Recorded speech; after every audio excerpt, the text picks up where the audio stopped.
Emily Shaw had perfected the art of being nobody by the time she was 16. It was easier than most people thought. Keep your hair simple, your makeup minimal, your voice soft. Smile like you mean it, but never laugh too loud. Be helpful without being memorable.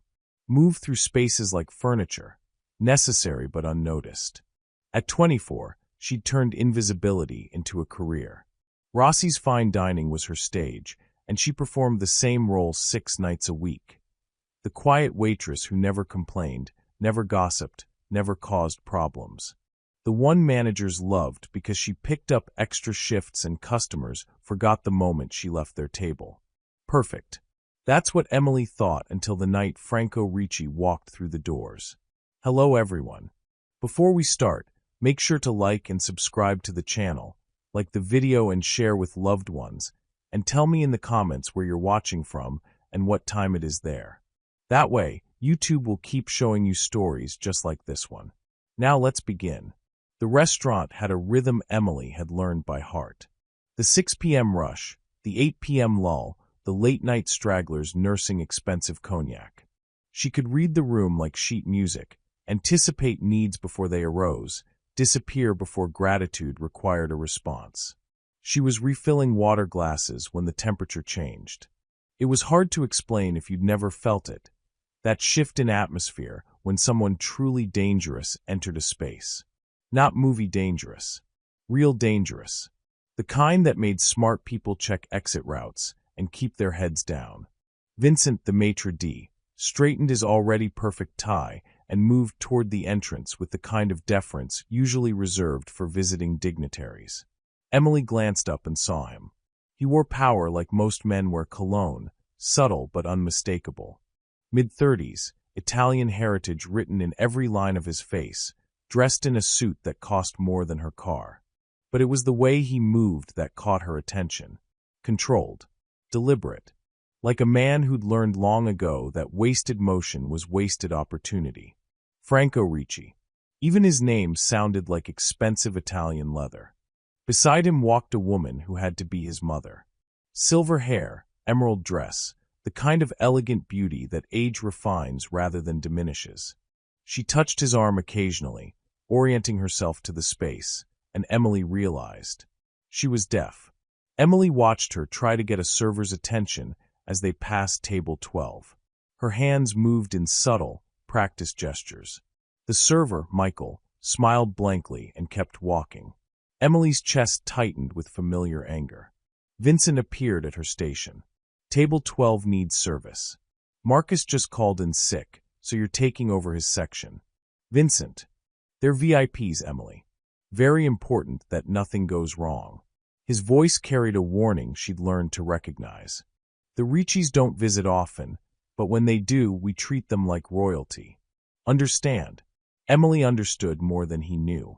She approached the table with her standard professional smile, menu in hand, and did what she always did, made herself invisible while being present. But then Signora Ricci's hands moved again, this time in a question directed at no one and everyone. Could someone please tell me what the evening specials are? She wasn't using ASL. She was using Italian Sign Language, the southern dialect Emily's father had taught her before the world fell apart. Emily didn't think. She just responded. Good evening, Signora, she signed, setting the menu down gently. Our chef is featuring branzino in acqua pazza and handmade corsetti with pesto alla genovese. May I describe them for you? The older woman's eyes lit up like someone had handed her a gift she'd stopped hoping for. Oh! Her hands danced with excitement. Oh, how wonderful. Finally, someone who can speak properly. She launched into rapid signing, telling Emily about her hometown near Sorrento, asking about her family, complimenting her fluency. Emily answered on autopilot, years of practice taking over, and forgot about the restaurant, the other customers, the man sitting across from his mother. Until his hand appeared in her peripheral vision, moving to stop his mother mid-sign. Emily looked at Franco Ricci. He was staring at her like she'd just performed an impossible magic trick, his dark eyes sharp with intelligence and something else. Suspicion or recognition, she couldn't tell which. You sign, he said. It wasn't a question. Yes, sir. That specific dialect. Emily nodded. Where? The single word carried weight. Around them, she became aware that the restaurant had gone quiet. Other diners were watching. Servers had paused in their routes. Even the sommelier stood frozen mid-pour at table 8. My father, Emily said simply. He was deaf. Franco's expression didn't change, but something in his posture did. A subtle shift, like a predator catching an unexpected scent. He passed away. She kept her voice steady. When I was 12. I'm so sorry, dear, his mother signed, her face full of genuine sympathy. What was his name? The question landed like a trap Emily had walked into blindly. Because the truth would connect dots she'd spent 12 years keeping separate. But lying to someone who'd just shared such genuine warmth felt wrong in ways she couldn't name. Daniel, she said aloud while signing. Daniel Shaw. Franco went completely still. His mother continued happily. And you learned this beautiful dialect from him? How wonderful that you keep his language alive. But Franco's attention had sharpened to a razor's edge. He signed something to his mother. Too fast for Emily to catch entirely, something about needing to check a message. Then, to Emily in English.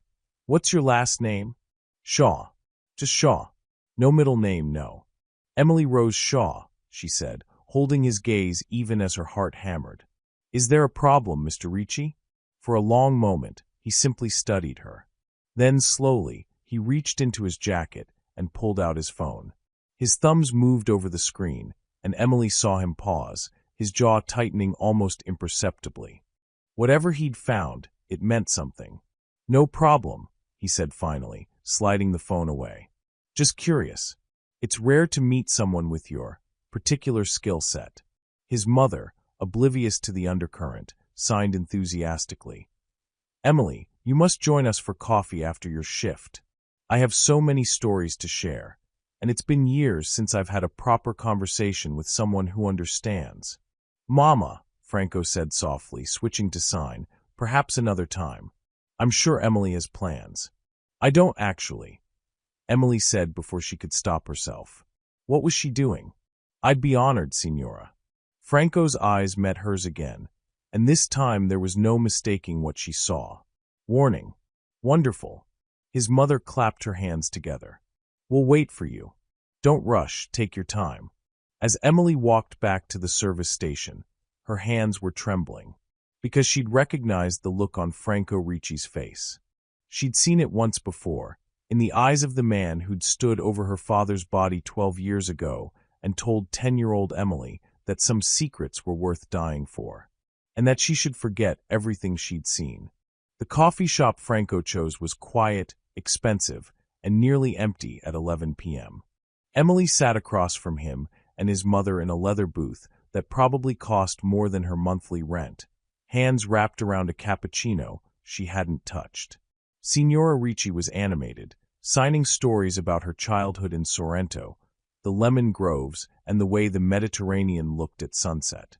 Emily responded when appropriate, smiled at the right moments, but she felt Franco's attention like heat against her skin. He hadn't said much since they'd left Rossi's. Just watched. Studied her the way someone examines a painting they suspect might be forged. When his mother excused herself to the restroom, the silence between them shifted. You're nervous, Franco said quietly. Not a question. I'm fine. Your hands haven't stopped moving since we sat down. Small gestures. Self-soothing. He tilted his head slightly. Who taught you to do that? Hide anxiety in plain sight. Emily forced herself to still. I don't know what you mean. Yes, you do. He leaned forward, forearms on the table. Let me ask you something, Emily Shaw. Where exactly did you learn that dialect of sign language? I told you. My father. Your father. Franco's voice remained soft, but something dangerous moved beneath it. Daniel Shaw. Deaf interpreter. Died 12 years ago in Chicago. He paused. That's what the police report says. Mugging gone wrong. Case closed. Emily's throat tightened. You looked me up. I look everyone up who gets close to my mother. It's not personal. His dark eyes held hers. Except in your case, it might be. I don't understand. That dialect you used tonight, Neapolitan Italian Sign Language, Southern variant, it's nearly extinct. Maybe a few dozen people still know it. He spoke with careful precision, as if choosing each word mattered. My sister Lucia was one of them. She taught it at a university in Naples before she moved back to the States. Something cold settled in Emily's stomach. She was going to write a book preserving it. Record the last native speakers, document the grammar, the cultural context. Franco's jaw tightened almost imperceptibly.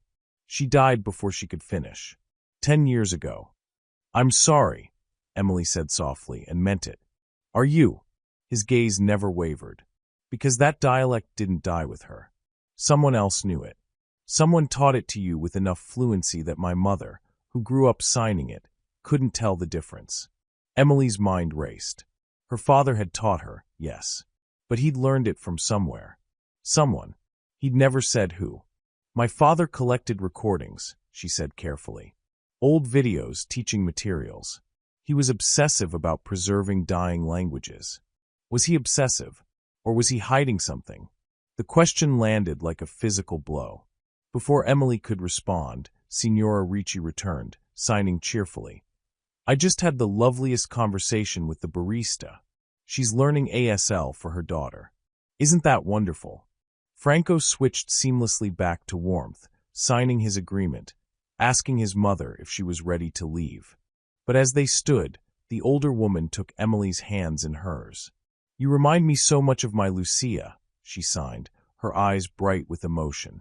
The way you move your hands, the expressions you make. It's like having a piece of her back. Emily felt Franco tense beside her. That's very kind of you, Signora, she signed back. Your daughter sounds like she was an extraordinary person. She was. The older woman's smile turned wistful. Franco misses her terribly, though he pretends he doesn't. You should come to dinner at our home. Thursday. I'll make osso buco, and you can tell me more about your father's collection. Mama, Franco said gently aloud. Emily might be busy. I'd love to, Emily heard herself say. Why was she agreeing to this? What was wrong with her? Signora Ricci beamed. Franco's expression remained carefully neutral, but Emily caught the flicker of something in his eyes. Warning, or challenge. As they left the coffee shop, Franco handed her a card, black, minimalist, just a phone number embossed in silver. If you remember anything else about where your father learned that dialect, he said quietly, call me. Immediately. Why does it matter so much? His hand brushed hers as he took the card back, wrote something on the back, then returned it. Because people who knew that dialect have a habit of dying violently. And I'd prefer my mother not lose another person she cares about. The words hung between them as he helped his mother into a waiting black car. Emily stood on the sidewalk and watched them drive away, the city humming around her. The next 3 shifts at Rossi's felt different. Emily noticed things she'd trained herself not to see. The way conversations paused when she passed certain tables. How Vincent watched her with an expression that might have been concern or calculation. The 2 men in expensive suits who came in separately but sat within view of each other, ordering drinks they barely touched. Her coworkers noticed the change too. So, Carla said during their break, voice carefully casual, you made quite an impression on the Ricci family. His mother was nice. His mother is lovely.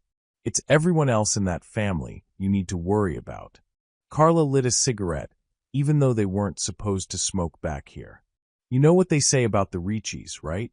Emily didn't answer. No one survives long around them. Not enemies, not friends, not even family. Carla exhaled smoke into the night air. That boy's father? Died in a car accident 5 years ago. His sister? Murdered. His uncle? Heart attack at 42.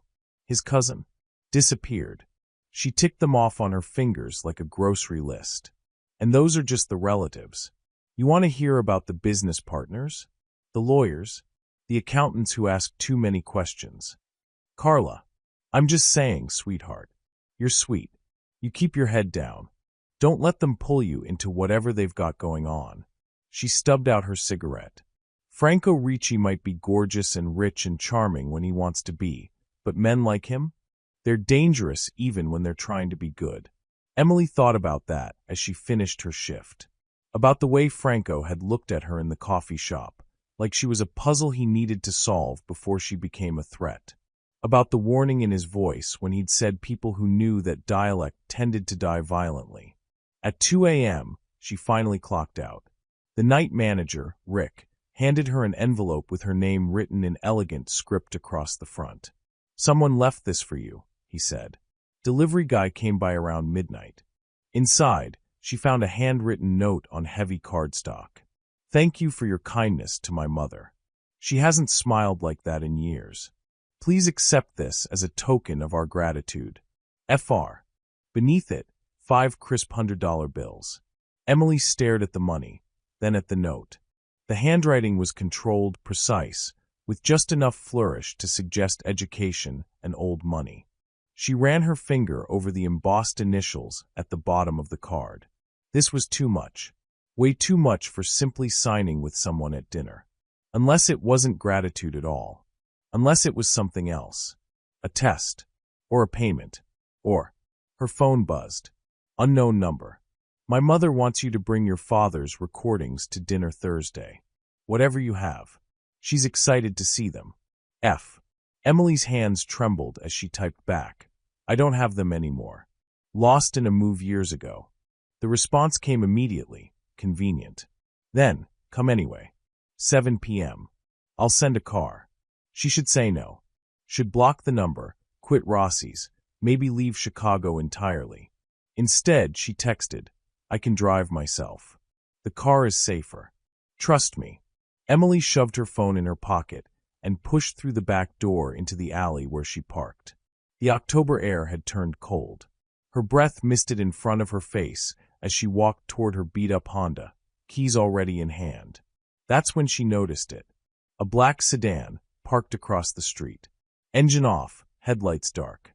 But someone sat in the driver's seat, just a silhouette against the glow of distant streetlights. Watching.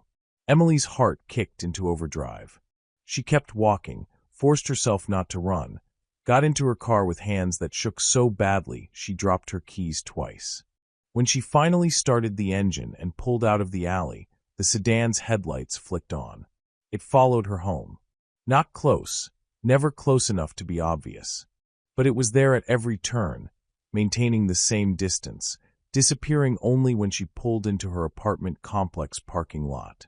Emily sat in her car for 10 minutes, watching the street, before she finally got out and ran to her building. Inside her apartment, she locked the door, threw the deadbolt, dragged a chair under the handle. Then she went to the window and carefully lifted the edge of the curtain. The black sedan was parked down the street. Headlights off. Engine running, exhaust visible in the cold air. Still watching. Emily let the curtain fall and reached for her phone. Franco's number was already in her recent calls. Her thumb hovered over it. People who knew that dialect have a habit of dying violently. She set the phone down. Whatever was happening, whoever was out there, calling Franco Ricci for help would be like asking the wolf to protect you from the darkness. When she wasn't entirely sure the wolf wasn't part of the darkness to begin with. Emily almost called in sick Wednesday night. She'd spent the previous day checking her locks obsessively, peering through her blinds every 30 minutes, jumping at shadows. The black sedan had disappeared by morning, but the fear hadn't. It sat in her chest like a stone, heavy and cold. But rent was due in a week, and her savings account laughed at the idea of covering emergencies. So she put on her uniform, braided her hair, and drove to Rossi's with her rearview mirror checked more than the road ahead. The restaurant felt different tonight. Or maybe she was different, and everything else just looked sharper because of it. Vincent greeted her at the staff entrance with his usual clipboard and disapproving frown. "Table 12 again. They requested you specifically." Emily's stomach dropped. "The Ricci's. Is there a problem?" "Yes." "No. Everything." "No problem." "Good. They're already seated." He checked his watch. "And Emily? Whatever you did to impress them, keep doing it. VIP clients like that are worth their weight in gold." If only he knew what they were actually worth. Emily gathered her order pad and wound through the dining room, past tables of couples celebrating anniversaries and business dinners sealed with expensive wine. The crystal chandeliers cast their usual golden glow, the piano player filled the air with soft jazz, and everything looked exactly as it should. Except for table 12. Franco sat with his back to the wall again, wearing charcoal gray tonight instead of black. His mother was radiant in deep blue, already smiling when she spotted Emily approaching. "Emily." Signora Ricci's hands moved with genuine delight. "I was hoping you'd be working tonight. I've been thinking about our conversation all week." "It's good to see you both again," Emily signed back, forcing warmth she didn't quite feel. Not with Franco watching her like she was evidence in a crime he hadn't solved yet. "My mother's been talking about you non-stop," Franco said, his voice carrying that same controlled courtesy that somehow felt more dangerous than anger. "She's very excited about Thursday's dinner." "About that," Emily started. "You're not canceling." "Not a question." Signora Ricci looked between them, confused, then signed to Emily. "Is everything all right, dear? You seem tense." "Just a long day." Emily signed back with a smile she didn't feel. "Well, we'll try not to keep you too busy tonight. Just some wine and the chicken piccata for me." The older woman's hands moved with easy grace. "And whatever makes you smile again. You have such a lovely smile when it's real." The observation hit harder than it should have. Emily took their orders, chicken piccata for Signora Ricci, the lamb for Franco, and escaped back to the service station. Her hands were shaking again. She pressed them flat against the counter, breathing slowly, trying to center herself. "You okay?" She looked up to find Carla watching her with concern. "Fine. Just tired." "Right." Carla didn't sound convinced. "Well, try to keep it together. Vincent's already on edge tonight. Apparently there was some kind of threat called in earlier, but he won't tell us the details." Emily's blood went cold. "What kind of threat?" "No idea. But there's 2 extra security guys by the kitchen, and Marcus said he saw Vincent arguing with someone on the phone about whether to close early." Carla shrugged. "Probably nothing. Rich people drama." "Probably." Emily delivered wine to table 12, trying to ignore the way Franco's eyes tracked her every movement. She poured for Signora Ricci first, then for him, and the whole time she felt like prey being studied by something patient and predatory. "Relax," he said quietly as she set the bottle down. "You look like you're about to run." "I'm fine." "You're a terrible liar." His voice dropped lower. "Whatever scared you, you can tell me." Emily met his eyes. "Can I?" Something flickered in his expression, surprise maybe, or recognition. Before he could respond, his mother touched his hand, signing a question about the wine. Emily retreated. The dinner rush built around her in waves. She served appetizers, cleared plates, smiled at tables who didn't see her. The familiar rhythm should have calmed her, but everything felt wrong tonight. Too loud, too bright, like the moment before a storm breaks. She was refilling water at table 7 when she noticed him. A man at the bar. Mid-40s, wearing a suit that didn't quite fit right. He wasn't drinking, just holding a glass of scotch he hadn't touched, staring at it like it held answers to questions he was afraid to ask. His leg bounced. His jaw clenched and unclenched. Sweat beaded at his temples despite the restaurant's perfect climate control. Emily had seen that look before. The night her father died, in the faces of the men who'd stood in the shadows while. The man's lips moved. One word, barely a whisper, but Emily had learned to read lips when she'd learned to sign. Now, her body reacted before her mind caught up. She was already turning toward table 12, her hands already moving, signing to Signora Ricci. "Down! Get down!" The older woman's eyes went wide, but she didn't hesitate. Years of trusting her son's instincts had taught her to act first and question later. Franco saw his mother drop and moved purely on instinct, pulling her fully beneath the table. The gunshot came a heartbeat later. The mirror behind table 12 exploded in a shower of glass and silver fragments. Someone screamed. The piano music cut off mid-note. Emily hit the floor as chaos erupted around her. More screams, the crash of breaking dishes, chairs scraping as people dove for cover. Another shot fired, this one hitting the wall where Franco's head had been seconds before. She couldn't see the shooter. Couldn't see anything except the white tablecloth above her and the scattered crystal from someone's dropped wine glass catching the chandelier light like blood. Then Franco was there, crawling toward her under the tables, his eyes dark and fierce. "Stay down," he ordered. Not gentle. Command voice. The voice of someone used to being obeyed. "Your mother is safe. Stay down." A third shot shattered the window. Cold October air rushed in. Somewhere in the distance, sirens wailed. Then silence. Terrible, ringing silence broken only by sobbing and the crunch of glass under shoes. Franco rose slowly, scanning the room with the practiced ease of someone who'd done this before. His hand was inside his jacket, where Emily would bet money he kept a gun, but he didn't draw it. The shooter was gone. The police arrived in force, uniformed officers, detectives, crime scene techs with cameras and evidence bags. They separated diners into groups, took statements, asked the same questions in different ways. Emily sat in a chair by the kitchen, wrapped in someone's jacket because she couldn't stop shivering. A detective whose name she'd already forgotten was asking about what she'd seen. "Nothing," she said for the third time. I saw someone drop something. I thought it was a gun. I panicked." "But you warned the Ricci family specifically. They were the closest table." The detective's eyes narrowed. "You signed to Mrs. Ricci. You speak sign language." "Yes. And you just happened to sign get down a second before someone started shooting at their table." Emily forced herself to meet his gaze. Lucky instinct. He didn't believe her. She could see it in the way his jaw tightened, the way he wrote something in his notebook with more force than necessary.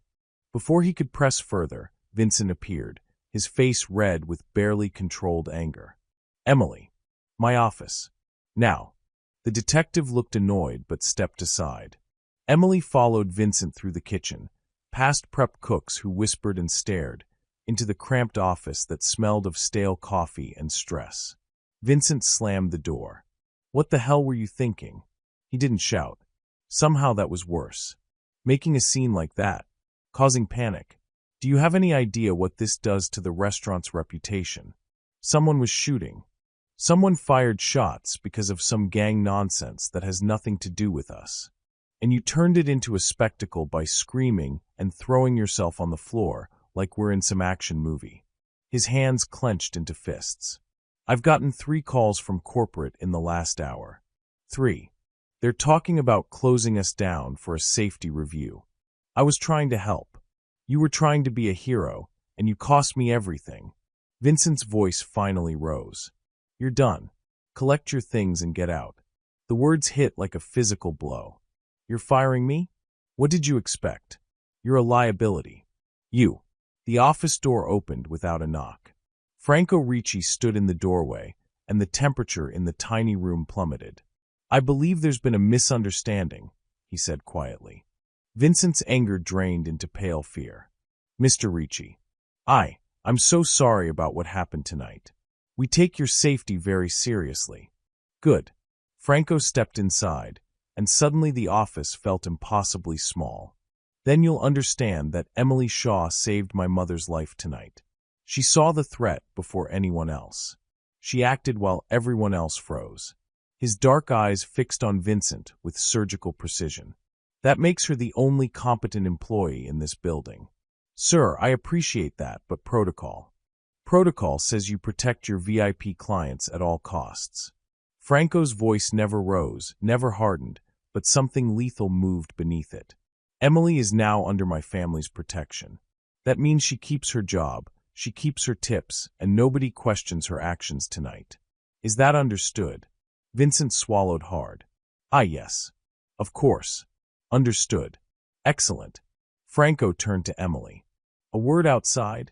It wasn't a request. Emily followed him through the kitchen, past the police still processing the dining room, out into the back alley where she'd parked. The October night had turned bitter, her breath misting in the air. Franco stopped near her car, then turned to face her. "You saw it before it happened," he said. "That's not coincidence. That's not lucky instinct." He stepped closer. You read his lips. You knew he was about to fire. Emily's throat tightened. "I saw him reach. Don't lie to me." His voice remained soft, but his eyes were hard. "Someone's been following you. Someone's been watching my family. And tonight, someone tried to kill my mother." He paused. "3 connections that all lead back to you. I don't know what you're talking about." "Then let me be clear." Franco pulled out his phone, showed her a photo. The man from the bar, now in a police body bag. Dead before the cops could question him. Single gunshot to the back of the head, execution style. Professional. He pocketed the phone. "Whoever sent him isn't done. They'll come after you next because you can identify him. Or they already know who you are." Emily's hands were shaking again. She shoved them in her pockets. "I can protect you," Franco said. "My home is secure. My people are loyal. You'll be safe there until we figure out what's happening." "No." His eyebrows rose slightly. "No. I don't know you. I don't trust you." Emily forced the words out even though her whole body screamed at her to say yes, to accept safety from someone who looked like he could deliver it. "For all I know, you're the reason someone's shooting." Something flashed in Franco's eyes, respect maybe, or surprise. "Fair enough. But you're not safe alone. I'll manage. Will you?" He pulled a card from his pocket, different from the last one, with an address written on the back. "When they come for you, and they will, call me, day or night. I don't care if it's 3 in the morning, or if you just have a feeling something's wrong.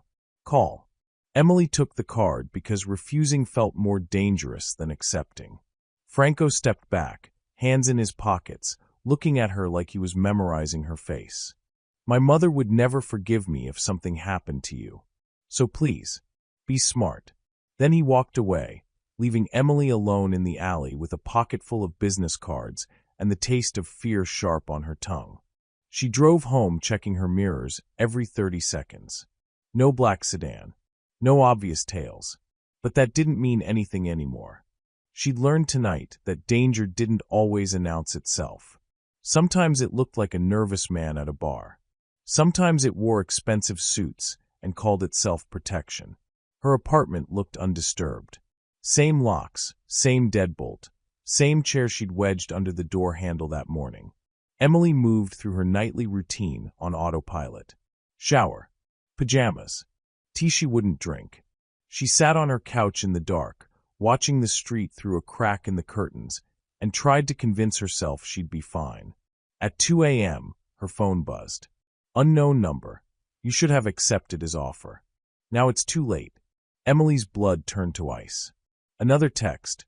Your father talked too much. Don't make his mistake. She stared at the screen until it went dark, then sat frozen in the silence of her apartment, every shadow suddenly threatening. A sound in the hallway made her heart stop. Soft. Barely there. Paper sliding under her door. Emily forced herself to move. Forced herself to cross the room on legs that felt like water. She stood for a full minute, staring at the folded piece of paper on her floor, before she finally bent to pick it up. Block letters, written in black marker. Keep quiet or you're next. Her hands shook so badly she almost dropped it. Emily grabbed her phone, pulled up Franco's number. Her thumb hovered over the call button. Outside her window, a car engine started. She ran to the window in time to see a dark sedan, maybe black, maybe navy, too dark to tell, pulling away from the curb. Franco had been right. They were coming for her. And she was completely, terrifyingly alone. Emily didn't call Franco that night. Or the next morning. Or the morning after that.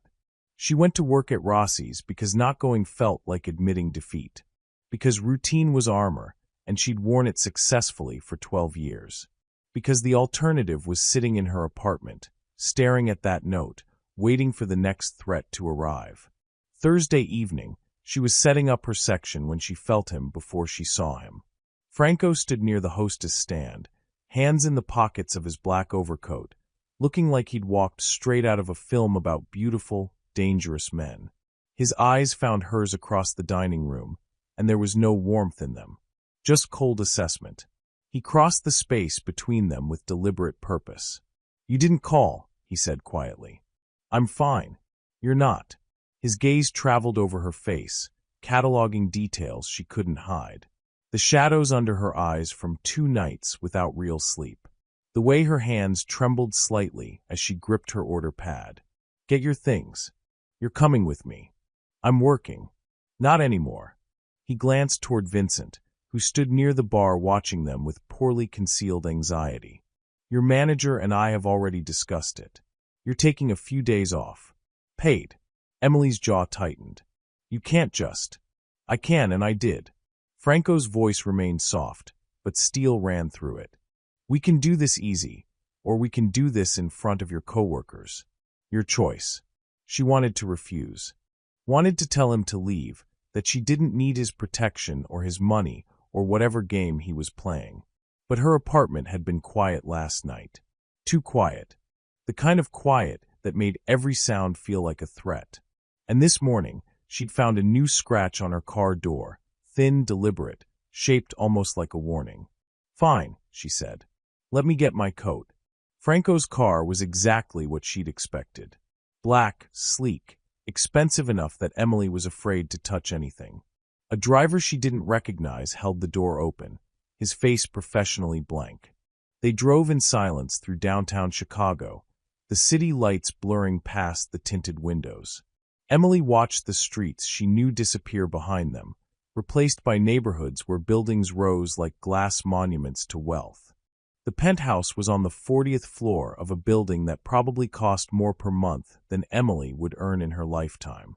Floor-to-ceiling windows overlooked the city, modern furniture arranged with the kind of casual perfection that came from hiring designers who charged by the hour. Franco shrugged off his coat and tossed it over a chair. "Drink?" "No. Thank you." He poured himself scotch anyway, neat, in a crystal glass that caught the ambient lighting. For a long moment, he just stood there, looking at her like he was deciding something. "You want to know why I brought you here?" he finally said. "To explain why someone's threatening me? To show you why." He set down his glass and walked to a bookshelf, pulled out what looked like a photo album. "My sister kept detailed records. Photos, journals, correspondence. After she died, I couldn't look at them for years." He opened the album carefully, like it might break. "Then I started investigating what really happened to her." He turned the album toward Emily. The photograph showed a young woman in her late 20s, dark hair pulled back, holding a baby wrapped in a yellow blanket. The woman was signing something to the camera, her face radiant with joy. Lucia Ricci. It had to be. "This was taken 24 years ago," Franco said quietly. 3 months before Lucia left for the States. She was working in Naples, teaching at the university, when she met an American interpreter. Emily's chest tightened. Franco flipped the photo over. On the back, in faded ink, the most precious gift. "Yes, May 2001. Yes." Emily Shaw. The room tilted slightly. Emily sat down hard on the nearest chair, her legs suddenly unable to hold her. "That's not," she started, but the words caught in her throat. "Possible." Franco finished. "That's what I thought too, until I started looking into your father's work history." He pulled out his phone, showed her a scanned document. Daniel Shaw, deaf interpreter. Worked international business conferences in Europe, 1999 to 2001. Primary location, Naples, Italy. Emily stared at the document, at her father's name in official typeface, and something cracked open inside her. A memory buried deep. Her mother's voice, soft and sad. "We used to live somewhere warm, baby. Somewhere with lemon trees and the ocean. But we had to leave. After your father's accident, it wasn't safe anymore." "You lived there," Franco said, reading her expression. "Didn't you?" Emily's hands were shaking. "I don't remember. I was too young." "Try." She closed her eyes. Fragments surfaced, scattered, incomplete. Bright sunlight. The smell of salt water. A woman with dark hair teaching her to sign, her hands gentle and patient. "Lucia." My mother said we left after my father's accident. Emily's voice came out barely above a whisper. She said it was sudden, that we had to go back to the States for his medical care. It wasn't an accident. Franco sat across from her, his expression carefully controlled. Your father was Lucia's interpreter. She was investigating something. I found her notes, but they were incomplete. References to the Marconi family, deals being made, money being moved. He paused. My father was involved with the Marconis then. Business partnerships that looked legitimate on paper but weren't. Emily's stomach churned. You think my father? I think your father recorded conversations he was supposed to interpret and forget. I think Lucia was helping him document evidence. And I think when the Marconis found out, they silenced both of them. Franco's jaw tightened. Lucia first, in a staged kidnapping. Your father 12 years later, when he surfaced in Chicago. No. Emily stood abruptly, backing away from him. My father died in a mugging. Random violence. That's what the police said. The police said what they were paid to say. Franco's voice remained steady, but something fierce burned beneath it. The Marconi family owns half the judges in this city and most of the cops who matter. If they wanted your father's death to look random, it would look random. Emily's mind raced, connecting pieces she'd spent 12 years keeping separate. The way her mother had moved them constantly after her father's death. The way she'd insisted Emily never mention Italy, never speak about where they'd lived before. The way her mother had looked over her shoulder in crowds, always watching, always afraid, until the cancer took her 5 years ago. Your mother knew, Franco said gently, reading her face again. She knew they'd killed him. That's why she ran. Why she kept you hidden. This is insane. Emily pressed her palms against her temples. You're telling me I'm connected to your sister's murder? That my father was a good man who tried to do the right thing. Franco stood, crossed to her slowly. And my father ordered his death to protect a business deal with the Marconis. The words landed like physical blows. Emily looked up at him, saw the guilt written in the tight set of his jaw, the shadows in his dark eyes. If my father ordered that hit, Franco said quietly, you deserve the truth. From me. All of it. He paused. I spent 5 years dismantling everything he built. Cutting ties with the Marconis, ending the dirty deals, trying to make the Ricci name mean something other than blood money. His voice dropped lower. But some debts don't disappear just because you want them to. And now the Marconis think you know something. They think your father left evidence behind. Did he? I don't know. Did he? Emily thought about her childhood. The boxes her mother kept but never opened. The external hard drive she'd found after her mother died, password protected, that Emily had never managed to crack. Maybe, she whispered. My mother left things. I never looked at them. Franco's expression sharpened. Where are they? My apartment. Storage unit. I don't remember. I haven't thought about them in years. Then we need to get them before the Marconis do. He pulled out his phone. I'm sending people to your apartment now. They'll secure everything and bring it here. You can't just. Emily. He stepped closer, and for the first time she saw something other than control in his face. Something raw. If evidence exists that connects my father to your father's murder, I need to know. Not to hide it. To make it right. His voice cracked slightly. Lucia died because of my family's choices. Your father died because of my family's choices. I can't bring them back, but I can damn sure make certain you don't become the third victim. Emily searched his face, looking for the lie, the manipulation, the hidden motive. She found only exhaustion and guilt that mirrored her own. Okay, she said finally. Okay. Franco's people were efficient. Within 2 hours, Emily's belongings arrived at the penthouse in neat boxes. Clothes, books, her laptop, and 3 sealed containers she'd inherited from her mother. Franco's security team swept everything for tracking devices. They found 2. One in her coat lining, one embedded in the spine of her favorite textbook.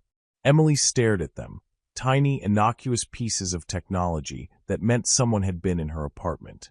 In her things. Watching her movements for God knew how long. You're staying here tonight, Franco said. Not a question.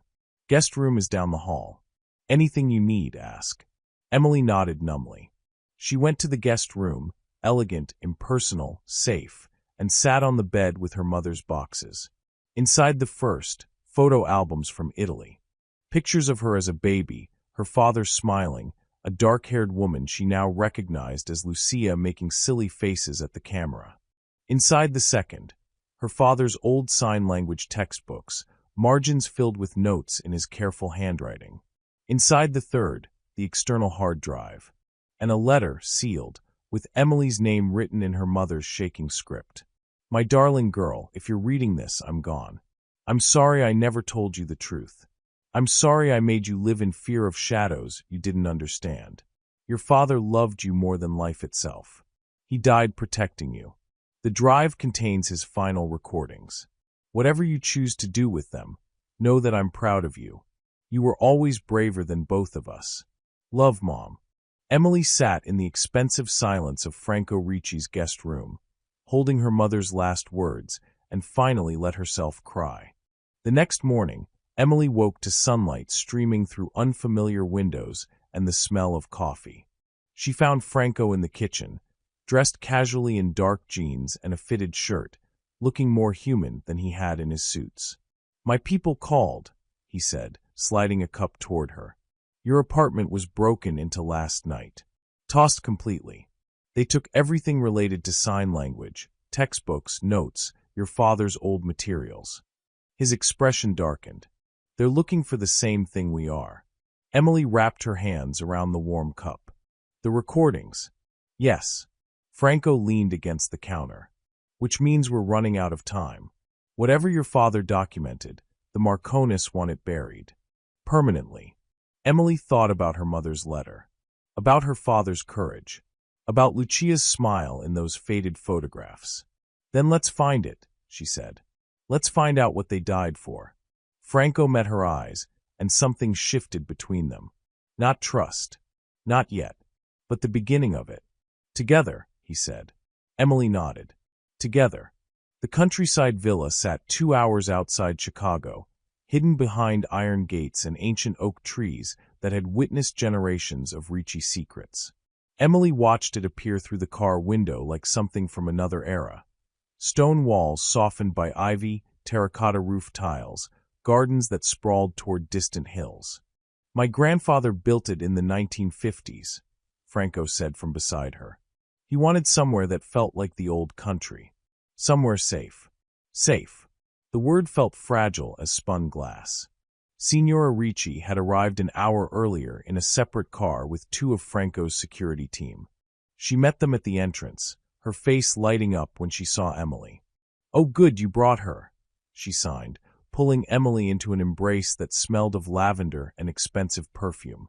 I was worried you'd be stubborn about this. I'm still not entirely sure this is necessary, Emily signed back. Humor an old woman, then. Signora Ricci linked her arm through Emily's. Come, I'll show you the gardens. Franco's grandfather planted lemon trees. They remind me of home. Franco watched them walk away, something unreadable crossing his face before he turned to speak with his security detail. His voice broke. My sister died trying to expose him, and I was too young, too blind, too loyal to see what was happening. You were 19. I was old enough to ask questions. Old enough to notice. He shook his head. But I worshipped him. Thought he was building an empire, not a graveyard. Emily understood that guilt. She'd spent years wondering if she could have saved her father by being smarter, quieter, less of a burden. Survivor's guilt tasted the same in every language. We can't change what they did, she said. But we can stop Marco from using it to hurt more people. Franco looked at her like she'd said something profound instead of obvious. You're braver than you think you are. I'm terrified. Bravery isn't the absence of fear. He stepped closer, and Emily's pulse kicked up. It's moving forward despite it. They stood too close, the library too intimate, the weight of everything unspoken pressing between them. Emily saw the moment Franco became aware of it too. The way his breath changed, how his eyes dropped to her lips before dragging back up. Emily. His phone shattered the moment, buzzing violently against the wooden table. Franco grabbed it, his expression shifting from vulnerable to controlled in a heartbeat. Yes. Emily watched his face go stone. When? A pause. How long do we have? Another pause, longer this time. Secure the perimeter. No one in or out without my authorization. He ended the call and looked at Emily with eyes gone cold and sharp. Marco knows we're here. Emily's blood turned to ice. How? Someone talked. Someone always talks. Franco was already moving, pulling out his phone again, typing rapid messages. We have maybe 2 hours before he arrives with enough men to make this a bloodbath. Your mother is being moved to the safe room as we speak. He grabbed Emily's arm, not roughly but urgently. You need to listen very carefully. There's a tunnel beneath the villa.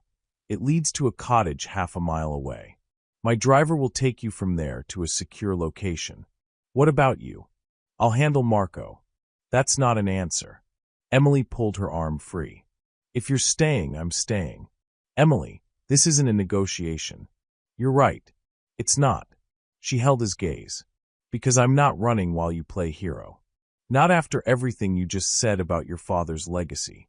You don't get to sacrifice yourself for redemption and call it noble. Something fierce flashed in Franco's eyes. Respect or frustration, Emily couldn't tell which. Stubborn, he muttered. Brave, she corrected, throwing his words back at him. Despite everything, Franco's lips quirked. Almost a smile. Both. His phone buzzed again. He glanced at it, and his expression went grim. He's closer than we thought. 40 minutes, maybe less. Emily's hands clenched into fists to stop their trembling. Then we'd better get ready. Franco looked at her for a long moment, something unreadable in his dark eyes. Then he nodded. Stay close to me, he said. And Emily? If I tell you to run, you run. Understand? She didn't answer because they both knew she was lying if she agreed. Somewhere in the distance, Emily heard the first rumble of approaching vehicles. The past was coming to collect its debts.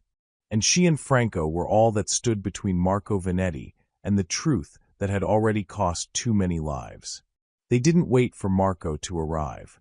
Franco's security team created a diversion at the villa's main gate while he led Emily and his mother through the tunnel he'd mentioned, a narrow passage that smelled of damp earth and old secrets.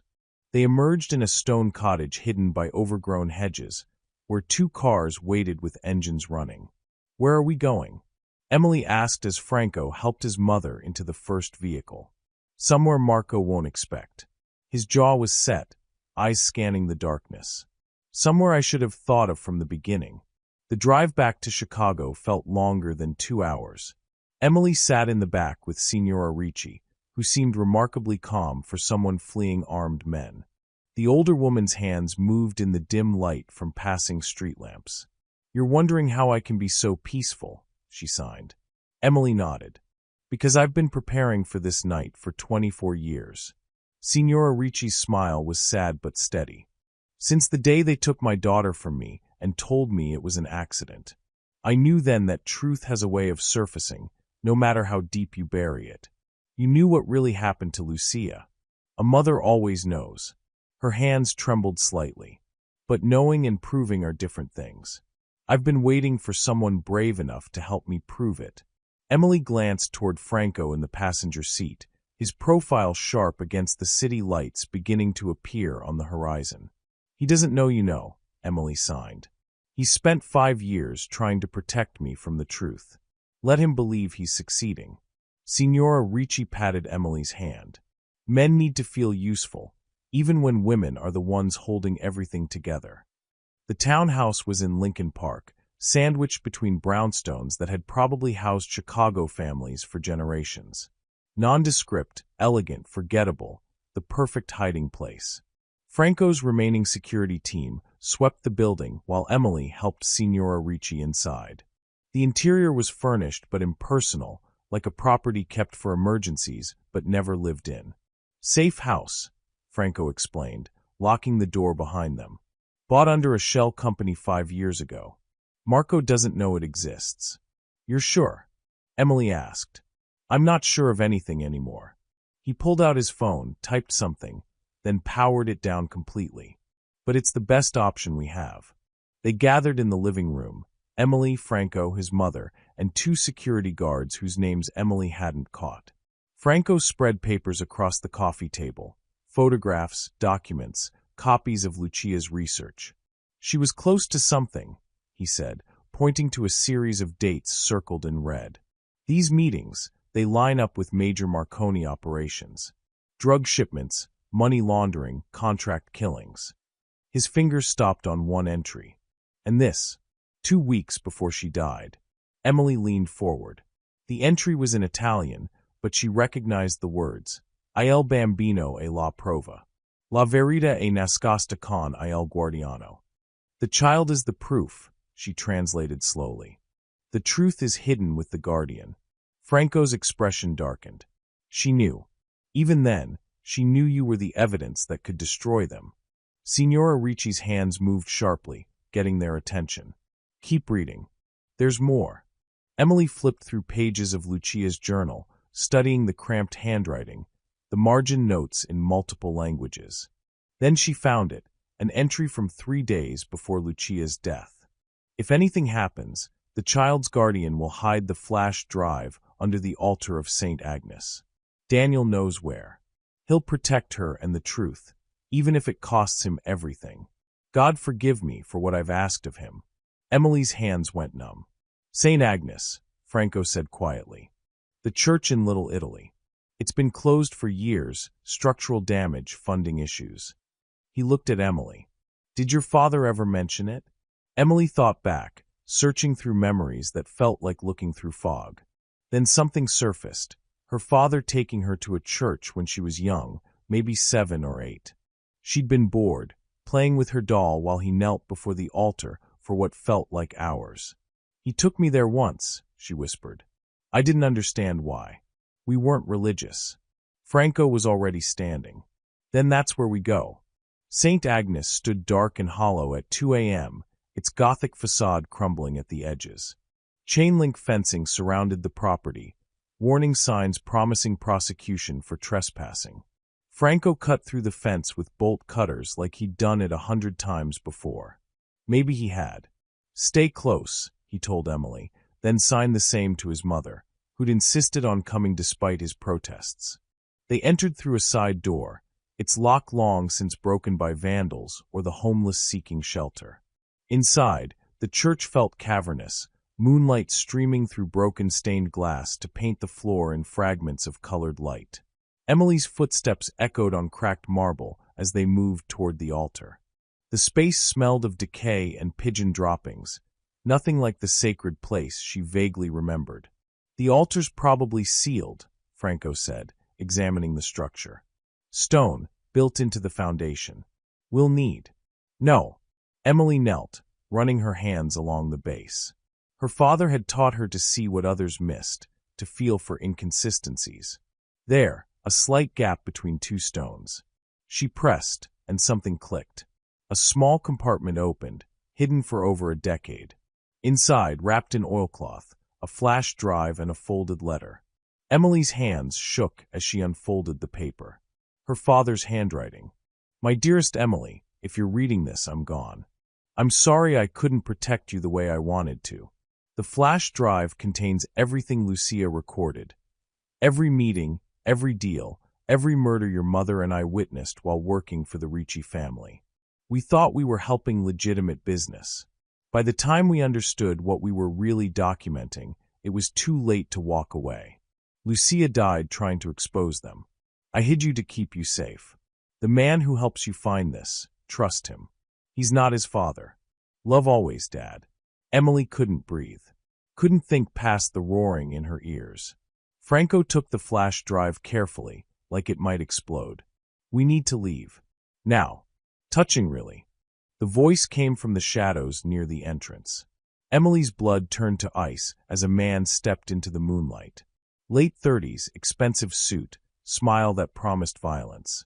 Behind him, 3 others spread out, blocking the exits. But it was the man beside him that made Franco go rigid. Rico, he said, voice flat. You piece of shit. Rico, Franco's right-hand man, the one who'd driven them to the villa, had the decency to look uncomfortable. It's just business, Franco. Nothing personal. Nothing personal? Franco's voice dropped to something lethal. I trusted you. Yeah, well. Rico shrugged.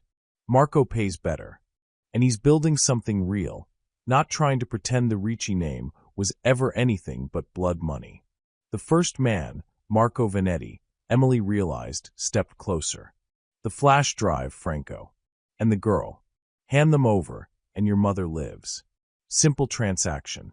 Franco shifted, putting himself between Marco and Emily. You're not touching either of them. You don't have a choice. Marco gestured, and his men drew weapons. Your security team is dead. Your safe house is compromised. You've got nowhere left to run. I'm not running. Franco's voice was ice. Not anymore. Everything happened at once. Franco drew his weapon faster than Emily could track. Marco's men fired. The church erupted in gunfire and chaos, sound amplifying in the vaulted space until Emily couldn't tell which shots came from where. Franco grabbed Emily's arm, pulling her behind the altar. Get my mother out. The side door. Emily saw Signora Ricci frozen near a pillar, hands over her ears, eyes wide with terror. She ran. Didn't think, just moved, keeping low as bullets chipped stone and shattered the few remaining intact windows. She reached Signora Ricci, grabbed her hand, started pulling her toward the exit. Then she saw it.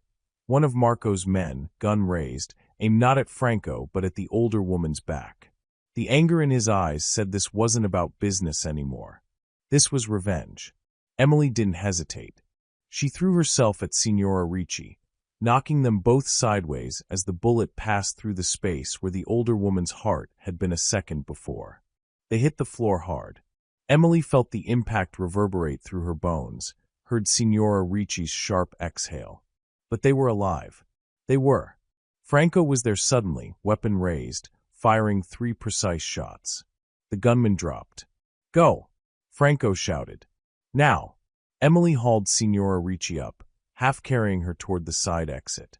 Behind them, more gunfire. A scream, Rico's voice cut short. Then silence, terrible and complete. They burst through the door into the cold night air. Emily kept moving, getting Signora Ricci to the car they'd left 2 blocks away, hands shaking so badly she could barely open the door.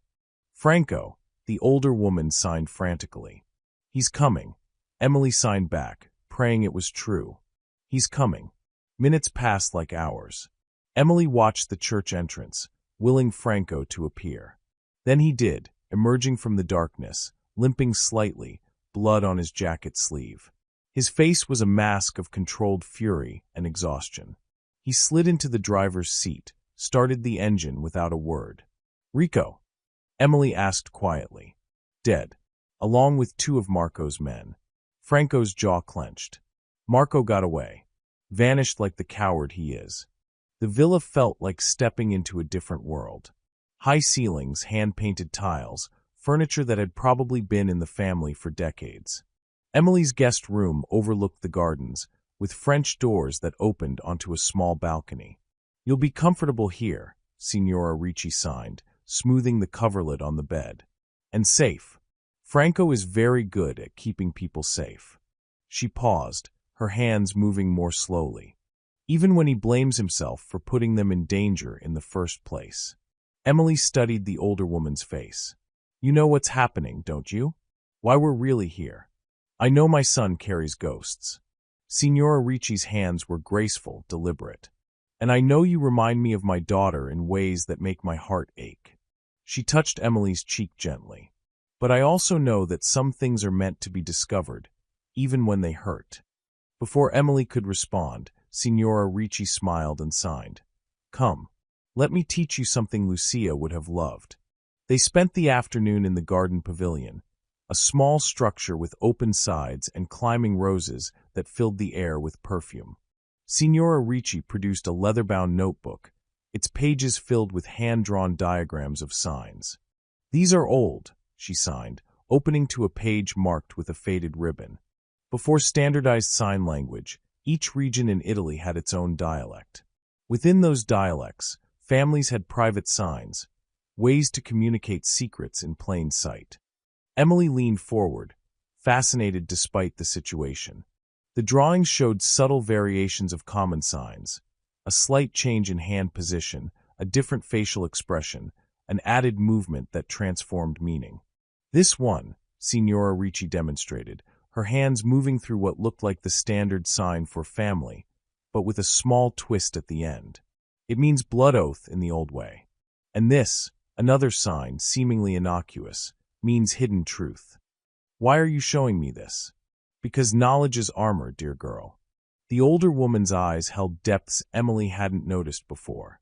And because I think you'll need it. They worked through the notebook page by page. Emily's hands cramped from practicing the subtle variations, but she pushed through, muscle memory absorbing each new sign. During afternoon tea on the terrace, Signora Ricci poured with steady hands and signed casually. My daughter kept many secrets. Some to protect my son. Some to protect herself. She paused, her next signs deliberately slow. And some to protect a child. Emily's cup froze halfway to her lips. Signora Ricci continued, her face serene but her hands carrying weight. Your father didn't die for money. He died to protect a child. The words hung in the air like smoke. Emily set down her cup carefully. What child?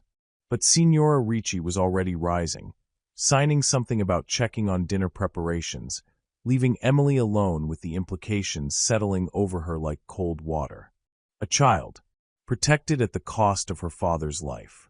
Emily thought about the photograph, Lucia holding a baby with her initials on the back. About her mother's words, he died protecting you. She'd always assumed her mother meant protecting her from the men who'd killed him, keeping Emily away from the violence. But what if it was more than that? What if Emily herself was the evidence? The living proof of something the Marconis couldn't allow to exist? Night fell over the villa like a velvet curtain. Emily found Franco in the library, nursing whiskey and staring at a chessboard set up on a side table. Do you play? He asked without looking up. My father taught me. Emily moved to the window, watching security lights sweep the grounds. Is this how you live? Always watching for threats? For the last 5 years, yes. Franco finally looked at her, and in the lamplight his face showed the exhaustion he usually kept hidden. Since I learned what my father really was. What he'd done. He took a drink. I thought if I dismantled everything, cut every dirty tie, maybe I could erase it. Make the Ricci name mean something clean. But you can't erase the past. No. His voice went quiet. The past has a way of collecting debts. Emily turned from the window. Your mother said something today. About my father dying to protect a child. Franco's expression didn't change, but something shifted in his eyes. Sit down, Emily. She did, perching on the edge of a leather armchair that had probably cost more than her old car. My father's former lieutenant, Marco Vanetti, he's been trying to resurrect the old organization, Franco began. The Marconi family fell apart after some internal war. Marco saw opportunity. He's been consolidating power, calling in old favors, trying to rebuild what I spent years destroying. What does that have to do with me? Everything. Franco leaned forward, elbows on his knees. Because your existence, your connection to Lucia, to the evidence your father gathered, it proves the Ricci family's old crimes. Marco's been using my father's legacy to legitimize his operation. If proof emerges that it was all built on murder and corruption, his entire house of cards collapses. Emily's chest tightened. So I'm not just a witness. I'm evidence. You're living proof that my father had Lucia killed to cover up a Marconi deal. That he ordered your father's execution to silence an interpreter who knew too much. Franco's voice cracked slightly. And Marco will do anything to make sure that proof doesn't surface. The room felt too small suddenly, the air too thick. Your mother knows all this, doesn't she? Emily said. The secret signs, the warnings. My mother knows more than she's ever told me. She survived my father's world by being underestimated. Franco stood, paced to the window. But she loved Lucia. And I think she knows what really happened to her. She's been waiting 24 years to tell someone. Emily watched his reflection in the dark glass. Strong shoulders carrying impossible weight. Hands that could sign with gentleness or violence, depending on what the moment required. "You feel responsible," she said quietly. "For all of it. Wouldn't you?" He didn't turn around. "Everything my father destroyed, everyone he hurt, it's in my blood. His legacy is my inheritance whether I want it or not." "That's not how inheritance works." Emily stood, moved closer. "You don't get blamed for his choices. You don't carry his sins. Don't I?" Franco finally turned, and the anguish in his face stopped her breath. "You're here because of what he did. Your father's dead because of what he did. Lucia." They drove in silence, winding through empty streets. Signora Ricci sat in the back, hands clasped in her lap, eyes closed. Whether in prayer or shock, Emily couldn't tell. Finally, Franco pulled into an underground parking garage, killed the engine, and sat perfectly still. "You saved her," he said finally, not looking at Emily. "Again. So did you. I brought her into this. You kept her alive despite me." He turned then, and the gratitude in his eyes was almost painful to witness. "Thank you." Emily wanted to say it was nothing, just instinct, but that would diminish what had happened. So she just nodded. Franco's hand found hers, squeezed once, then released. The touch was brief but carried weight. Signora Ricci's hands moved from the back seat. "Do we have it?" "The evidence." Franco pulled the flash drive from his pocket, held it up to catch the dim light. "We have it." "Then what are we waiting for?" The older woman's eyes blazed with something fierce. "Let's end this. For Lucia. For Daniel. For all of them." Franco looked at Emily. "She's right. No more running. No more hiding." His voice went cold, determined, edged with rage he'd kept leashed too long. "We finish this. We expose Marco, the Marconis, everyone who built their empires on murder." Emily thought about her father, about Lucia, about all the people who died protecting the truth in her hands. "How?" she asked. Franco's smile was sharp as broken glass. "I know exactly how. But you're not going to like it." Emily met his eyes. "Try me." In the darkness of the parking garage, with her father's final gift clutched in Franco's hand, Emily Shaw made a choice. No more running. No more hiding. Whatever came next, she'd face it standing. The way her father would have wanted. The loft was in a converted warehouse in the West Loop, accessible only by a freight elevator that required 2 keys and a security code. Franco had called it his last resort, a place even his closest associates didn't know existed. Emily stood at the industrial windows overlooking the city as dawn broke, painting the skyline in shades of copper and gold. Behind her, Signora Ricci slept on the single bed, exhaustion finally claiming her. Franco was on the phone in hushed tones, coordinating something Emily didn't have the energy to ask about. The flash drive sat on the table like a grenade with the pin pulled. "Coffee."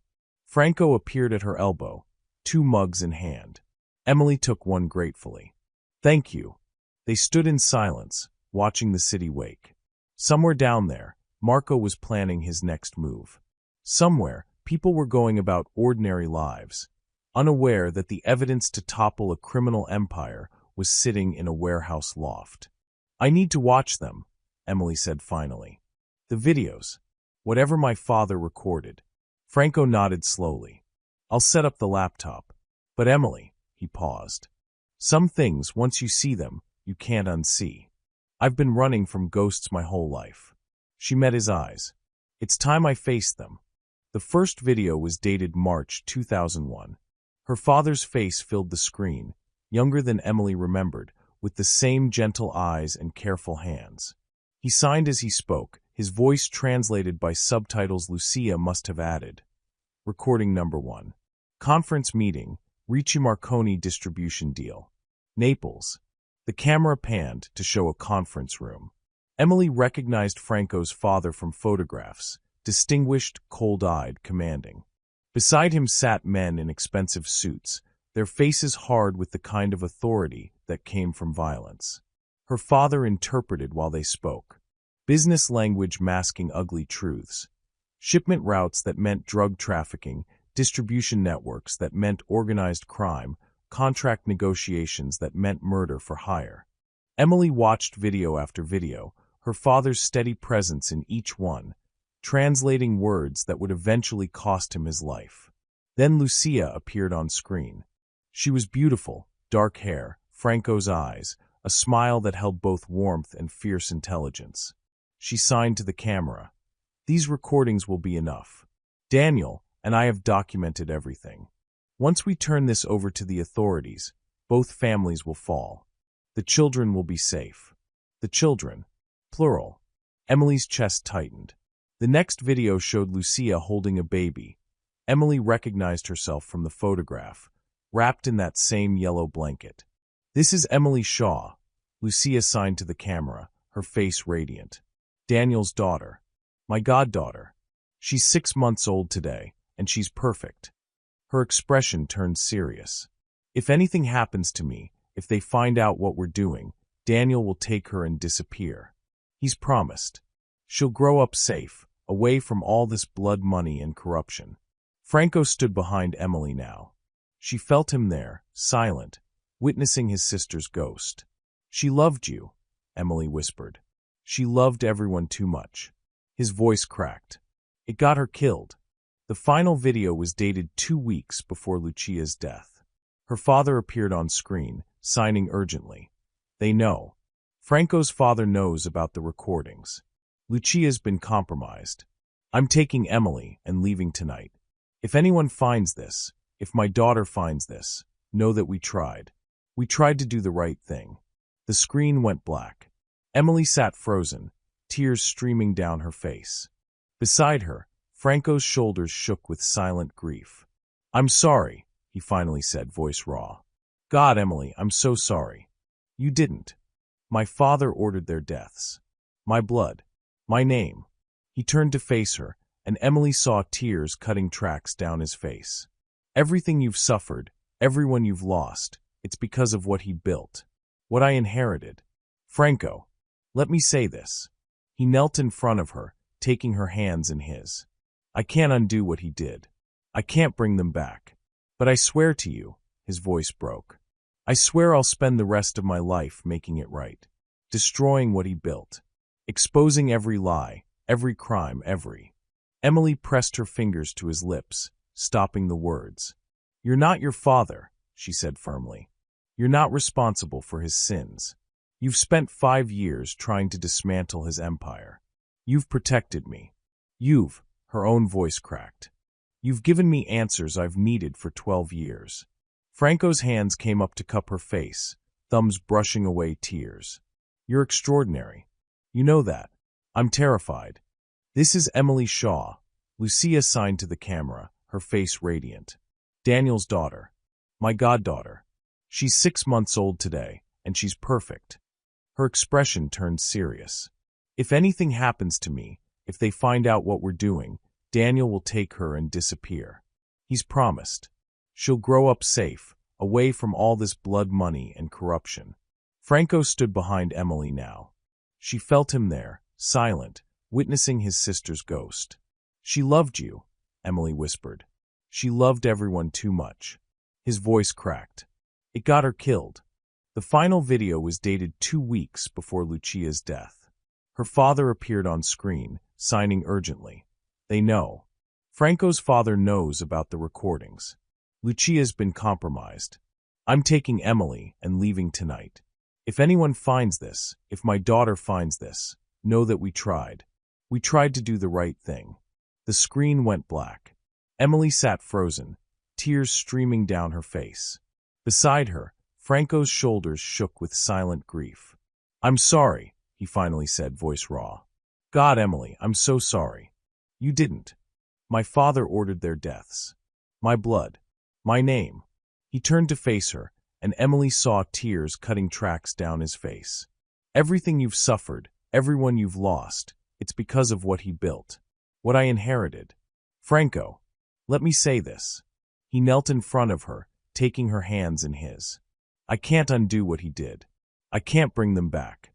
But I swear to you," his voice broke. I swear I'll spend the rest of my life making it right. Destroying what he built. Exposing every lie, every crime, every. Emily pressed her fingers to his lips, stopping the words. You're not your father, she said firmly. You're not responsible for his sins. You've spent 5 years trying to dismantle his empire. You've protected me. Her own voice cracked. You've given me answers I've needed for 12 years. Franco's hands came up to cup her face, thumbs brushing away tears. You're extraordinary. You know that. I'm terrified. That's what makes you brave. He leaned forward until their foreheads touched. I don't deserve your forgiveness, but... Emily kissed him. Soft at first, tentative, a question more than an answer. But Franco responded with gentle intensity, one hand sliding into her hair, the other pulling her closer. The kiss tasted like grief and coffee, and something that felt like hope breaking through concrete. When they finally parted, both breathing hard, Franco signed with one hand, fingers moving against her cheek. Forgive. Emily signed back. Already done. He kissed her again, deeper this time, and Emily let herself sink into it. Let herself feel something other than fear for the first time in days. This man who'd inherited a nightmare and spent years trying to wake from it. This man who looked at her like she was worth protecting even when it cost him everything. A throat clearing made them break apart. Signora Ricci stood by the bed, hands moving with a knowing smile. About time. Emily felt heat flood her face, but Franco just laughed, genuine and surprised, like he'd forgotten how. His mother crossed to them, her expression turning serious. What's the plan? Franco stood, pulling Emily up with him, their hands still intertwined. We leak the files. Anonymously. Send copies to the FBI, the state attorney, every major news outlet. Bury Marco and the Marconis under so much evidence they'll spend the rest of their lives in federal prison. And you, his mother signed. Your father is in those videos. Good. Franco's jaw set. His crimes die with his reputation. That's how it should have been from the start. Signora Ricci studied them both for a long moment, then signed slowly. Peace costs blood. Are you both sure it's worth the price? Emily thought about her father, about Lucia, about all the people who'd already paid that price. Yes, she said. Franco squeezed her hand. We're sure. His mother nodded, proud but sad. Then do it. End this. For all of them. They spent the next 3 hours preparing. Franco uploaded the videos to encrypted servers, created anonymous email accounts, drafted messages that couldn't be traced back to them. Emily helped organize the files, adding context where needed, ensuring nothing could be misinterpreted. It felt like preparing for war. Quiet, methodical, inevitable. Franco was finalizing the distribution list when his phone buzzed. He glanced at it, frowned, then his face went pale. What? Emily asked. He turned the phone toward her. Security footage from one of his properties, a warehouse across town. The timestamp read 40 minutes ago. On screen, Marco's men forcing someone into a car. Someone Emily recognized from the villa. One of Franco's security team who'd helped them escape. Marcus, Franco said tightly. He's been with my family for 15 years. Another text arrived. This one was a photo of Marcus, bound and bloodied, in what looked like an empty warehouse. Below it, you have 6 hours. The flash drive and the girl, or he dies. Then I start on your other people. Emily's blood turned to ice. He's baiting you. I know. Franco's hands clenched into fists. But Marcus has a wife. 3 kids. He's loyal, Anne. And we can't let them die because of us, Emily finished. Signora Ricci's hands moved sharply. It's a trap. Marco wants you angry, wants you to make mistakes. I won't make mistakes. Franco's voice went cold, calculating. But I'm also not letting an innocent man die for my father's sins. He looked at Emily. We release the files now. All of them. Flood every channel simultaneously. By the time we meet Marco, the FBI will already be moving. And then what? Emily asked. Franco's smile was sharp and dangerous. Then we show Marco Vanetti exactly why he should have stayed in the shadows. He picked up his phone, fingers moving with purpose. We've got 6 hours. Let's make them count. Emily watched him work, watched the transformation from the man who'd kissed her gently to the man who'd inherited an empire and learned how to wield it. Both were Franco. Both were real. And both were about to walk into a trap. But this time, they weren't going in blind. This time, they had evidence, allies, and something Marco didn't expect. They had each other. Franco looked up, met her eyes. Ready. Emily took a breath, thought about her father's courage, about Lucia's determination, about the 12 years she'd spent running from a truth that had finally found her. Ready, she said. The countdown had begun. And when it ended, one way or another, the Ricci family's ghosts would finally rest.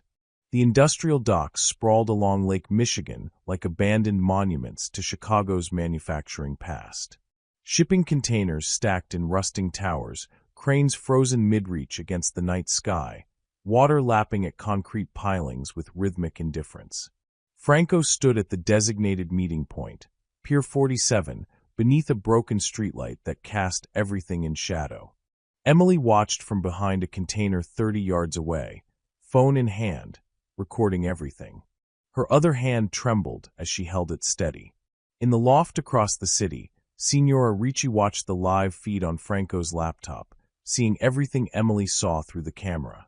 The plan was insane, dangerous, probably suicidal. It was also their only shot. He's coming. Franco's voice crackled through the earpiece Emily wore. Stay hidden. No matter what happens, stay hidden until I signal. Emily didn't respond, couldn't risk even a whisper, but her heart hammered against her ribs. 3 black SUVs rolled into view, headlights cutting through the darkness. They stopped in a semicircle, engines idling, doors opening with military precision. Marco Vanetti emerged from the center vehicle, flanked by 6 armed men. He looked exactly as he had in the church, expensive suit, predator's smile, eyes that promised violence. Franco. His voice carried across the empty dock. Punctual as always. That's what I always liked about you. Professional, even when you're about to die. Franco didn't move. Where's Marcus? Alive. For now. Marco gestured, and 2 of his men dragged Marcus from one of the SUVs. The security guard was bloodied, limping, but conscious. See? I keep my word. Now, the flash drive and the girl. That was the deal. Let him go first. Marco laughed. You think I'm stupid? Drive first, then he walks.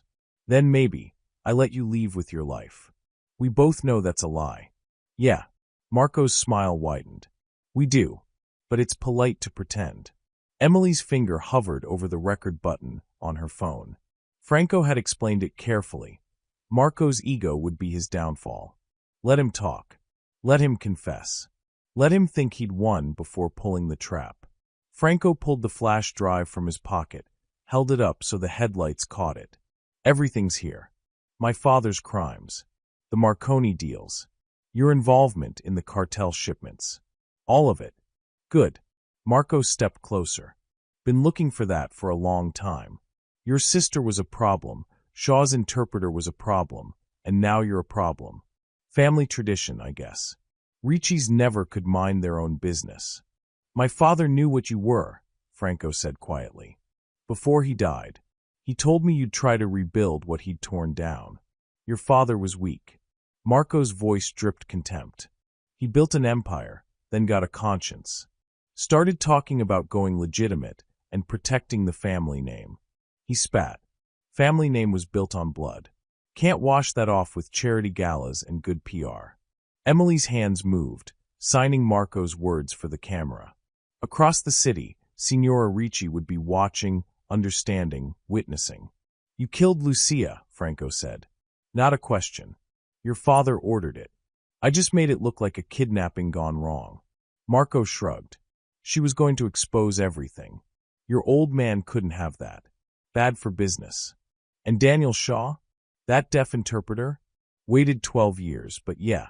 He surfaced in Chicago, started asking questions. Marconi family took care of it. Marco's smile turned cruel. Made it look random. Cops didn't even bother investigating. Just another dead nobody in a city full of them. Emily's vision blurred with tears, but she kept recording. Kept signing. This was for her father. For Lucia. For everyone Marco and his kind had destroyed. And now you want to finish it, Franco said. Kill me, kill Emily, erase the evidence.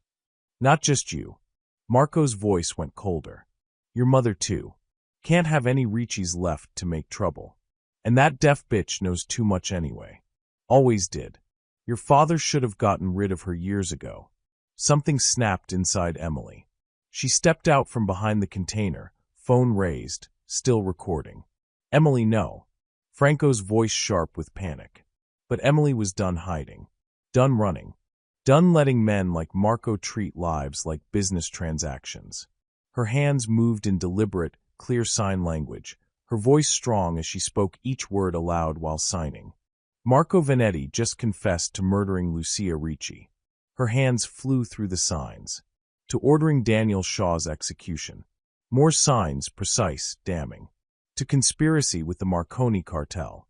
She stepped closer, fearless now. And to planning the murder of Franco Ricci and his mother. Marco's face went purple with rage. You stupid. Every word you said? Emily continued signing, making sure the camera caught everything. Signora Ricci just watched you say it. She understood every confession, every threat, every lie. She lowered her phone slightly, meeting Marco's eyes. You wanted to erase the truth? You just broadcast it.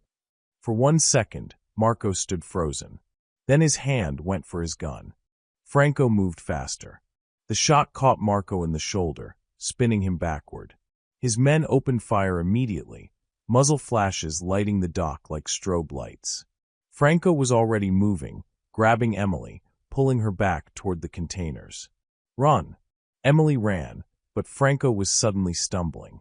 She caught him, felt warmth spreading across her hands. Blood. Franco! Keep moving. He shoved her toward cover. The files uploaded 10 minutes ago.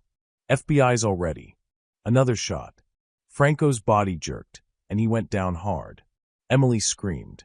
Dropped beside him, hands pressing against the wound in his side. Blood pulsed between her fingers, hot and terrifying. Around them, gunfire erupted. Franco's team, hidden in positions Emily hadn't even known about, emerged from shadows. The fight turned chaos, bullets ricocheting off metal, shouts and screams echoing across water. Stay with me, Emily whispered, pressing harder. Franco, stay with me. His eyes were unfocused, skin going pale. Did we get him? I don't know. I don't care. Just breathe. Please. More gunfire. Emily hunched over Franco, trying to shield him, her hands slick with his blood. She'd watched medical shows, knew pressure was important, but there was so much blood. Emily. Franco's hand found hers, grip weak. Thank you. Don't. Tears streamed down her face. Don't you dare say goodbye. Not goodbye. He coughed, wincing. Just thank you. For seeing me. Not my father. Me. I see you. And you're not dying. Do you hear me? You're not. A figure appeared above them. One of Franco's men, Dante, face grim. We need to move him. Now. He lifted Franco with practiced efficiency while Emily kept pressure on the wound. They carried him toward a black van that had appeared from nowhere, its back doors open. Behind them, the gunfire stopped. Emily looked back once. Saw bodies on the ground. Saw Marco's men being restrained by Franco's team. Saw the empty space near the water's edge where Marco had been standing. He was gone. Fallen into the dark water. Fled. Dead. She didn't know. Couldn't think past the man bleeding out beside her. They loaded Franco into the van. A paramedic, another of his people, immediately took over, cutting away Franco's shirt, applying real pressure, hooking up in 4. Hospital? Emily asked. Private clinic, Dante said, climbing into the driver's seat. Can't risk questions right now. The van lurched forward. Emily held Franco's hand, watching his chest rise and fall with shallow breaths. Stay with me, she whispered again. Please, stay with me. His fingers tightened slightly around hers. It was enough. The clinic was in a brownstone that looked like any other residential building.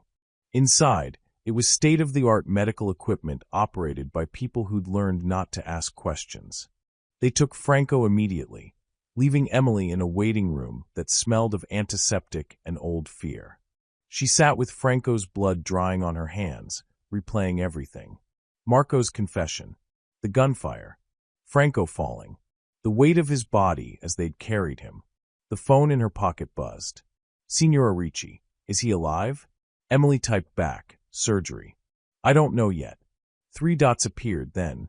You were brave. Lucia would be proud. Emily stared at the words until they blurred. An hour passed. Then 2. Dawn crept through the windows, painting everything gray and uncertain. Finally, a doctor emerged.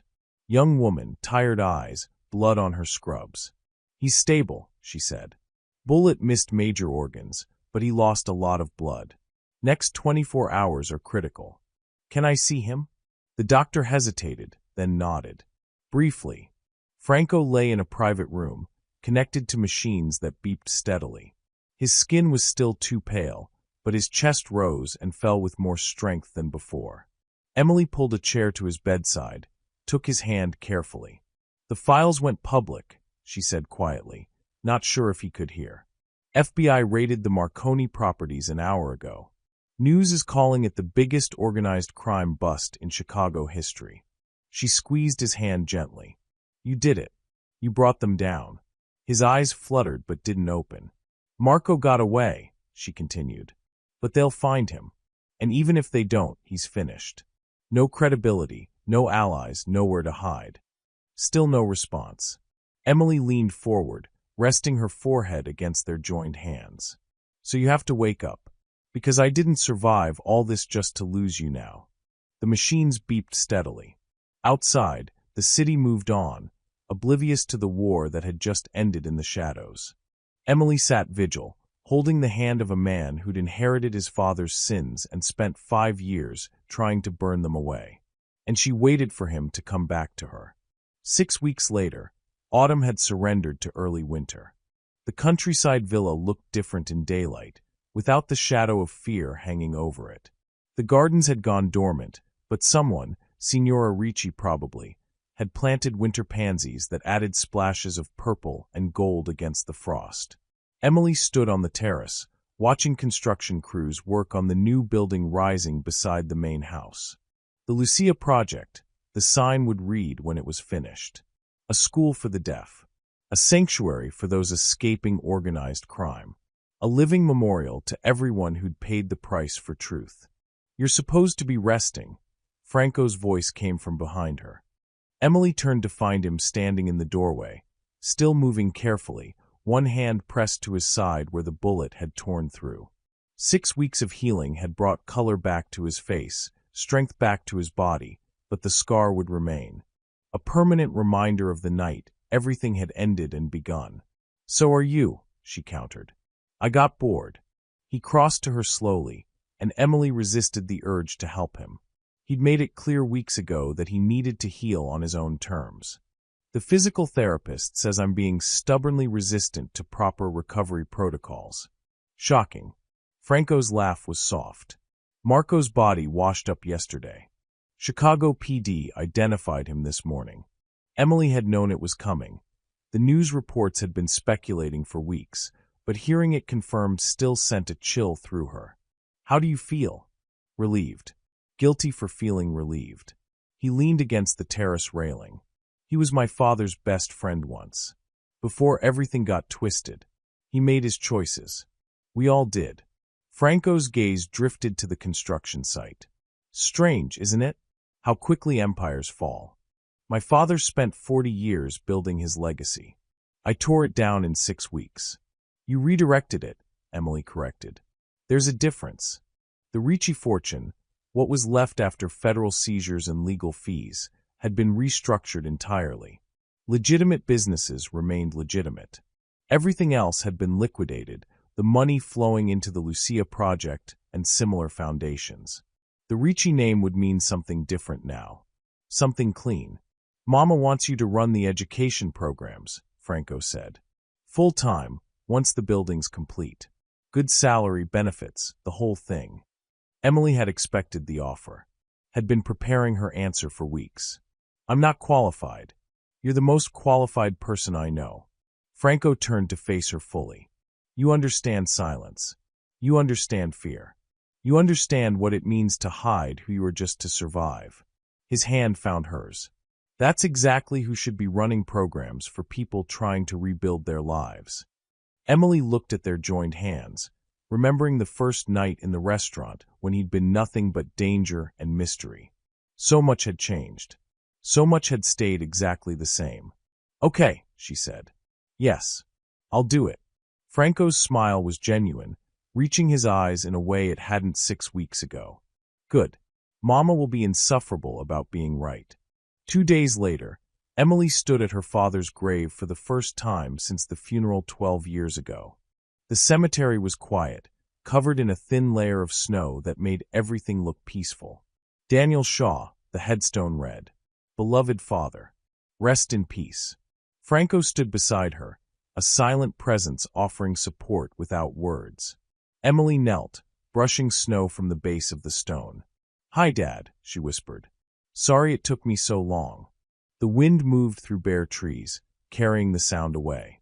I found your recordings. I know what you did, what you tried to do. Her voice cracked. You were so brave, braver than I ever knew. She pulled out the letter she'd written, hands trembling as she unfolded it. Dad, I met Lucia's brother. He's nothing like his father. He's good and kind, and he spent 5 years trying to undo the damage his family caused, including what they did to you. We exposed them. All of them. The people who killed you, who killed Lucia, who destroyed so many lives, they're gone now. Justice came slow, but it came. I'm going to teach sign language at a school named after Lucia. I'm going to help people who are scared and hiding, just like we were. I think you'd be proud of that. I'm not scared anymore, Dad. I'm not hiding. You taught me how to speak without sound, and now I'm going to teach others. Thank you for protecting me.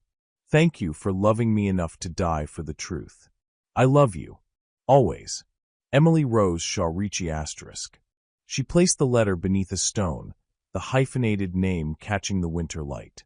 Franco's hand settled gently on her shoulder. Shawrichi, he asked quietly. Emily stood, brushing snow from her knees. 2 broken legacies, 1 new beginning. She met his eyes. If that's okay with you. Franco's expression shifted through surprise, wonder, something that looked like hope. Emily, I'm not proposing, she said quickly, cheeks flushing. I just mean symbolically. The work we're doing. The school. It's both our families redeemed. I know what you meant. Franco pulled her close, careful of his healing ribs. And yes, it's more than okay. They stood together in the quiet cemetery, 2 people who'd inherited darkness and chosen to make light.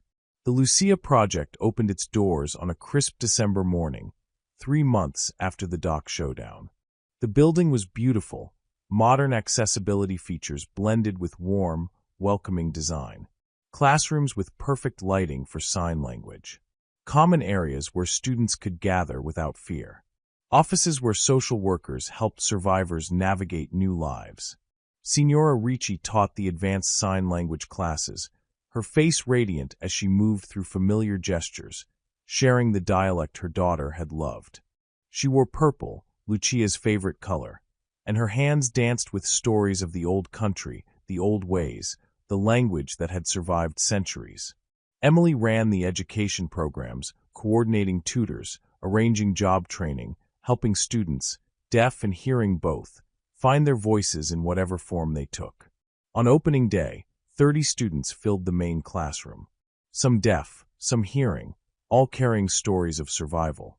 Emily stood before them, Franco beside her, and felt something settle in her chest. Peace. Actual, genuine peace.